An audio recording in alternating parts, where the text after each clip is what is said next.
This is SSPTV News, brought to you by Samsung Productions and the Hazleton Standard Speaker. Talking school safety in the Hazleton Area School District. We'll take you to a special meeting next. Good evening and thank you for joining us at SSPTV News. I'm Ken Carr and you're watching us in HD on Service Electric Cablevision Channel 513 and in SD on Channel 13. And with Google Chromecast and also Apple TV, you can stream us with the Samsung Productions app. Here's your Thursday headlines now from SSPTV and the Hazleton Standard Speaker. School safety was the focus of a special meeting that followed last night's Hazleton Area School Board meeting. The discussion in response to last week's mass shooting in Parkland, Florida was broadcast live by BCTV Channel 99, the district's student-run TV station. District Security Director Ed Harry provided an update on security measures, followed by concerns and suggestions from some parents and district employees. Here's an excerpt. The board recently approved a $1.1 million contract to install a state-of-the-art video surveillance system in all district facilities. This system will not only allow remote viewing of cameras by district personnel, but also allow responding police agencies the ability to view remotely while responding to emergency events in the district. This system will also allow officers to search days' worth of recorded video in seconds in order to find, document, and catalog events. Installation of this system has already begun. When it is completed, the district will have the capability to add gunshot detection to cameras, which will automatically detect gunshots and send alerts to whoever is programmed to receive them with the location as well as live video of the event. The district is currently in the process of securing bids to upgrade the PA systems in the buildings to give each classroom the ability to the PA as a warning system. They are also securing bids to install telephone systems in classrooms that are currently without them. Lockdown kits have been ordered for installation on each door at the high school. Arrangements are currently being made to install limited access hardware to the office doors at each school to increase security in those areas. We want our students to go home at the end of every day. We want to go home at the end of the day. But we often talk about training our staff and training our teachers and training security, but we also need to train our students. And when all these things happen in the news, it gives us all those teachable moments and it opens the door. And we have a lot of discussions in my classroom. Kids are concerned, what do I do? The first thing I tell them is listen. Listen to things that you hear going on around you. If it makes you say, that doesn't sound right, tell a teacher, tell an adult in that school. And we can refer that to where it needs to be addressed. I would like to see somebody at the doors. I know I buzz in and they expect me to come to the office, but there's nobody there to make sure that I'm going to the office. And maybe if I looked suspicious, they would come out and greet me. But I mean, in this Florida thing, the kid was reported 39 times and nothing. So suspicious looks aren't going to be enough. We've posted a link to last night's meeting at facebook.com/SSPTV News. Two fundraisers will take place this weekend to help a local baby who is battling serious health issues. Rosalind Nasco is one of the organizers. She invites everyone to come out and support little Grayson Capus, who has been in a Philadelphia hospital since his premature birth on January 5th.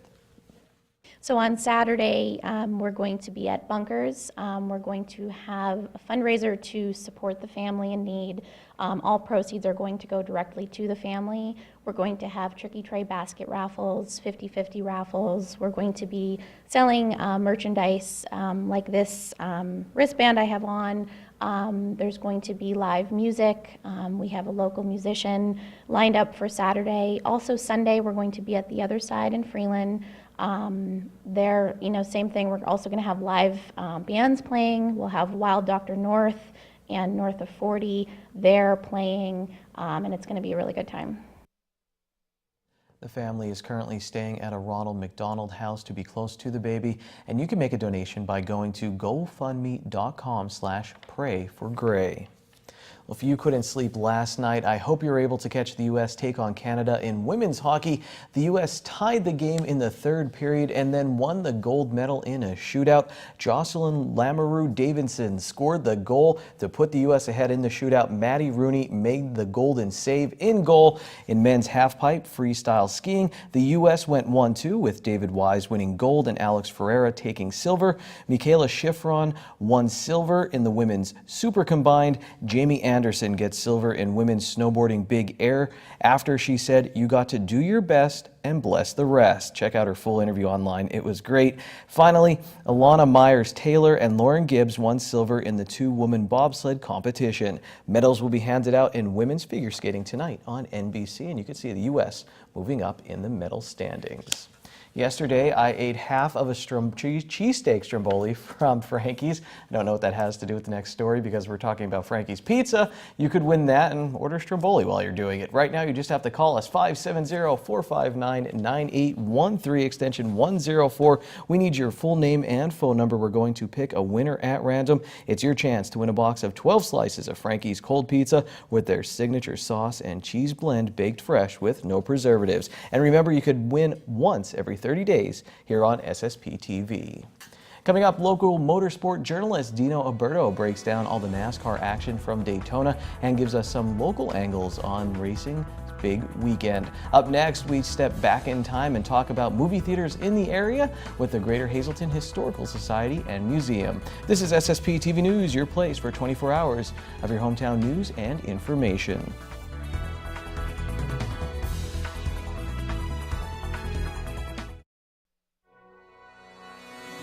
This is SSPTV News, brought to you by Samsung Productions and the Hazleton Standard Speaker. I'm pleased to welcome back Charles McElwee. He is a vice president with the Greater Hazleton Historical Society and Museum, and he's here to talk about the history of our area. Now, last time you were here, we were talking about entertainment because the Oscars are right around the corner, and you started with vaudeville in our area, how this area was so known for vaudeville. Now you want to take that as next step into the actual movie theaters that there were so many in our area. Yeah, so let's go into the second phase, and we'll use an old-fashioned term here. It was the age of the talkies for Hazleton. So we're talking post-World War I, when the industry was advancing, and this technological marvel, the ability to show moving action pictures, came to the city. So the major theater at the time in the 1910s, early 1920s was the Feely Theater, a magnificent structure that I'm sure many people remember. It stood until the early 1980s, where the parking lot is across the street from Frankie's and the Standard Speaker building. And that was constructed with over 1 million bricks and 500 tons of steel. It was an architectural marvel and really a magnificent building. And I'm sure people also remember that was where the Molly Maguire's movie premiered in 1970. So in addition to that, there was what's considered the most elegant theater, which was the Capitol in downtown Hazleton on Broad Street. And that was opened by M.E. Cumberford, who was really taking over the film industry in the Mid-Atlantic. And he built this opulent structure. And he really was to the region what, I guess, Joe Kennedy was to Hollywood. So in the 1920s, 1930s, Joe Kennedy, the patriarch of the political dynasty, really took over Hollywood with RKO Studios. Cumberford was taking over all these communities with movie theaters. And that stood until, unfortunately, it burned down in the 1980s as well. To go to these theaters wasn't just to watch a movie, it was an experience. To take in really a work of art that surrounded you as you watched the movie. And then other theaters open as well. Of course, the Hersker Theater, which still stands and remains a cinema, and so many. So we're talking about over 8 to 9 movie theaters within a 1-mile radius. Yeah, so the Hersker right now, the Cinnamon Draft House. There was also the Churchill Mall Theater that for many people, you know, it was right down there behind, I guess, right now where the Chinese restaurant is. Right, so that was the late 1960s, also opened by the Hersker family. And that was when the movie era was transitioning. So really by the 1950s, 1960s, the big picture era was kind of declining. And we've really been watching the transition ever since. And we're now living in this age of streaming where people are no longer necessarily going to movie theaters. they're just streaming the films from their devices, and oftentimes movies are just, instead of being released in the theater, released on Netflix, Hulu, whichever streaming platform. All righty. If you want to see movies today, it's either the Cinema and Draft House or Regal Theaters here in our area, but it's nice to look back at what used to be right here in the Hazleton area. Time now for weather on SSPTV News.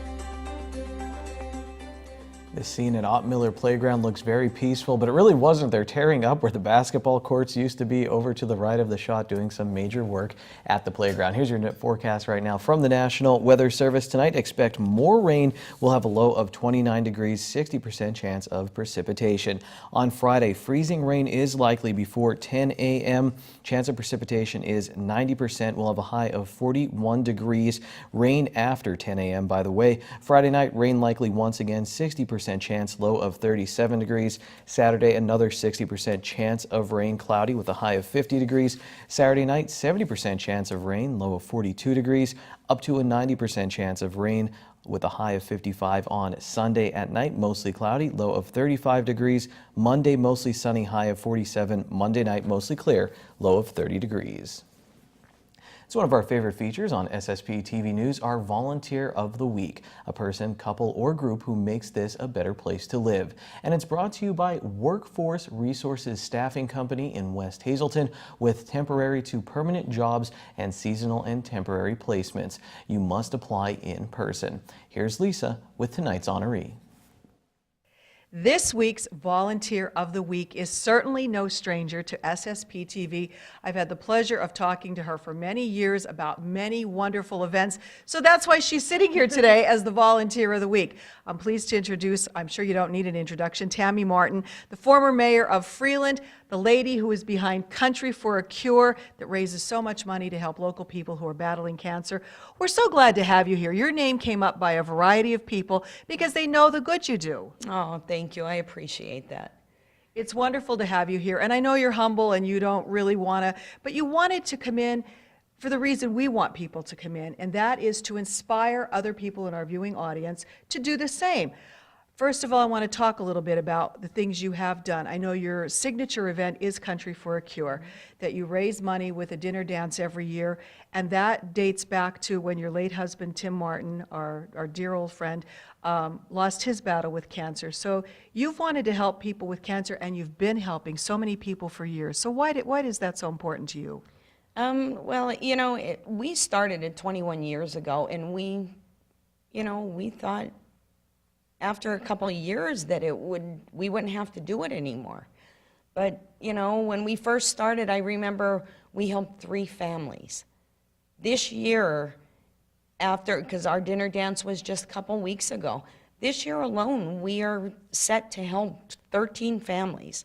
So, you know, the need rises every year, unfortunately. You told me, when I said, you know, the purpose of these segments is to inspire other people, you told me a great story that you have inspired a local girl, an area teen, that wants to be the next Tammy Martin. Well, I don't know that I'd go that far, but yes, a very dear friend of ours, their daughter, she wanted to do something after hearing what we do for cancer, and she had started a campaign with teddy bears, that she would, you know, collect teddy bears and she would give them to the local cancer hospitals for the children so that they had a little buddy so that when they would go for their chemo, they were never alone. What would you say to people who are watching? Maybe they've been sitting at home and they'd like, gee, I'd like to do something to help. What can you say to encourage them to take that first step to maybe do something that they've always wanted to do and help others? All you have to do is take that chance. You don't know if you're going to be successful if you don't try. And, you know, and if you need help, ask people. You'd be surprised how many people are willing, you know, to volunteer their time and help. They may not want to be in the spotlight. They may not want to be, you know, right out in front of everything. They just might want to be in the back, and that's fine. Because trust me, a lot of the work is done in the back where nobody sees. Just go out and ask them. If you really want to do something, all it takes is once to try it. And trust me, when you see the impact you make, it's going to make you, encourage you to want to continue on doing it. 21 years ago, we never thought we'd be where we are today. And, you know, happy to say after 21 years of our dinner dance, we raised $120-some thousand. So, I mean, I never expected that. I think our first year we raised $3,000, $4,000. And to me, that was astronomical. You know, so to see what we're raising now, it means so much that so many people, not just myself, they see the need and they want to help. Well, we thank you for what you do. Congratulations. We're pleased to have you as our Volunteer of the Week. We hope you inspire others. I'm sure you will. And if you know someone who is dedicated to helping others like Tammy is, please email me at lisa@ssptv.com, and we will take your nominee under consideration for our Volunteer of the Week.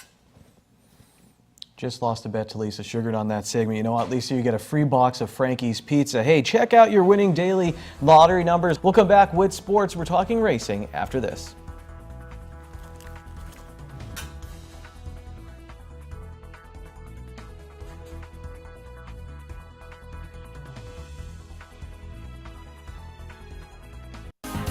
Time now for sports on SSPTV News. Once again, we're keeping track with Dino Alberto, and the Hall of Fame motorsport journalist wants to talk about Olympic curling. Very popular right now, Dino. I think you could give it a try. I mean, fast-paced enough for you. Have you ever watched it? I have watched it, and I'm kind of surprised at what's going on right now with the Russians and all that. I just didn't think that was possible to be caught up on something like that with the doping, as they say. But a lot of people are surprised. But, you know, this happened in the Olympics. So I think it was in the two-man bobsled. There was a tie, men's. So they came down the track. They tied. I think they split gold medals. Don't know how that all works. Luckily in NASCAR, they have overtimes. You said in the Xfinity race at Daytona, they went to 5 overtimes, and there was very little separation. 5 overtimes, and it still came down to a photo finish. The closest race in the history of NASCAR, the margin of victory, if you can believe this, was .0000. So go figure that one out. It came down to thank goodness that they have all the technology for digital finishes with cameras and things of that like. So it came down to a kind of right what they saw with the eye. So and Tyler Reddick was the winner. What a way to start the season. I want to talk about the Monster Energy Cup Series on Sunday. Big day. The number 3 Chevy gets the win. Austin Dillon, he celebrated early into Monday morning, Dino, and then he got a tattoo on his bumper. And by that, I mean his rear end that said champ, I think, or something like that. So he had a good time with it. And he, right at the last minute, got a win there. A little bumping. You know, that whole deal down there, with that kind of a show, and it's basically in all the series where they had it with the trucks on Friday. You've seen it with the Xfinity on Saturday, and of course with the Cup race, it came down to the last 20 laps or so. That's always typical, but it's pack racing. And these guys are blocking for position because they have no choice. It's the way those cars are set up. They eliminated the ride heights. They really have to get a dance partner in order to draft with one another. So they're down to the last lap. Eric Almirola, who is now in the 10 car, was looking at about 3/4 of a mile from victory lane, but he got a bump and run from the number 3 car of Austin Dillon, a.k.a. a typical Dale Earnhardt Sr. move, and it's amazing because it came 20 years to the day that Dale last won there when he was in the same situation, but that's what it comes down to. You have to be in that pack racing. You have to really be up on the wheel, and that's what he needed to do to win, so it happened. And I like this quote. He said, "I'm pretty hardcore about the 3 car and what I'm doing, and I'm very proud to have it. It's a pretty sacred thing. It's kind of surreal." Now, there were some local ties, as usual. Anytime we talk with Dino, he will bring it back down to Northeast Pennsylvania somehow. Local woman, Dino, who was working in the pits down at Daytona. An interesting story because she's going to school for this right now. Stephanie Moyer, great kid, raced locally at Evergreen Raceway. Her father, Mike Moyer, is a veteran racer from these parts, and she just recently gave up the steering wheel to pursue a career in motorsports through the mechanics end of it, and she attends the University of Northwestern Ohio, of course in Ohio, and that school, what they do is they nurture these young kids and they take them to these tracks, and she helped out on some of the ARCA teams, and she was there during the truck race, the Xfinity race, as a part of classroom therapy, so it was pretty cool, and so she got a first-hand deal of what she's learning in the classroom and taking it right out to the field. There was someone else you wanted to mention, Dino, during Speed Week who's having some success. Matt Mattern Jr., a champion factory stock driver from Mountaintop. He's a second-generation driver. His father, Matt Sr., also had raced down there, but he went to the NASCAR Institute and took up. There's two different ways you could actually do that. I might stand corrected on that. They're probably going to be saying, no, that's not the school he went to. But he went to learn about pit crew. And working as a pit crew member.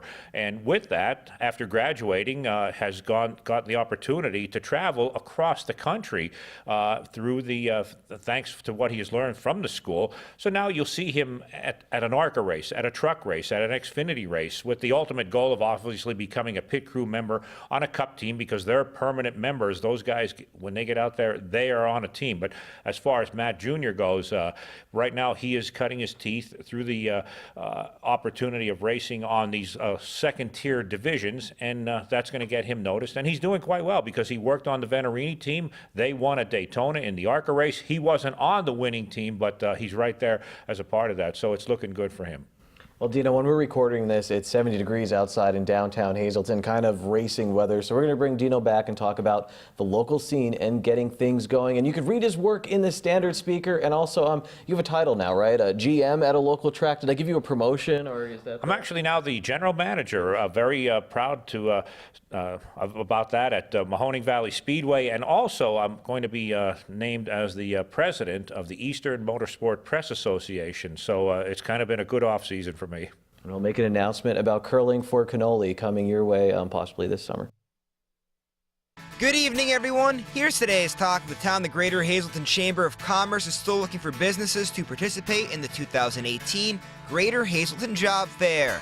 If you would like to join, it is $250 per booth for chamber members and $350 per booth for non-chamber members. If you would like to participate, you can get in touch with the chamber at the number or email on your screen. And that's today's Talk of the Town. SSPTV News would like to send our sincere condolences to the family and friends of these recently departed. Glenn R. Antolik of Hazleton. Friends may call Saturday from 1 to 3 p.m. at the Joseph A. Moran Funeral Home in Hazleton. Alex Ars of Hazleton. Services will be private under the Turnbach Funeral Home in Hazleton. Eileen A. DeBalco of Calairs. The Damiano Funeral Home in McAdoo will announce the arrangements. John J. Fedor of Tamaqua. Mass is Friday at 11 a.m. at Saints Peter and Paul Roman Catholic Church. Friends may call Friday from 9 to 10:30 a.m. at the E. Franklin Griffiths Funeral Home in Tamaqua. Dolores Gebauer of Hazleton. Mass is Saturday at 10 a.m. at Most Precious Blood Church in Hazleton. Friends may call Friday from 5 to 8 p.m. at the Firo Funeral Home in Hazleton. Ruth Evans Rouse of McAdoo. Services will be private under the Damiano Funeral Home in McAdoo. Anthony L. Tony Yadovich of Hazleton. Mass is Saturday at 10 a.m. at Holy Rosary Church in Hazleton. Friends may call Friday from 5 to 8 p.m. at the Firo Funeral Home in Hazleton. And Mary Alice Wab of Sugarloaf Township. Funeral is Saturday at 10:30 a.m. at Christ United Church of Christ in Cunningham. Friends may call Saturday from 9:30 to 10:30 a.m. at the church. The Butler Chapel of the Crofton Hughes Funeral Home is assisting the family. Attention pay-per-view subscribers, if you see your name now on SSPTV News, you can call in and win a free movie from Service Electric Cablevision. Today's winner is Amy Miller of Drums. Call now and leave a message at 570-455-7267 extension 104 for your free movie. Ron Marchetti tomorrow, Adopt Me tomorrow. I'll see you then. Take it easy, everyone. Watch us online anytime at ssptv.com and follow us on Facebook and Twitter.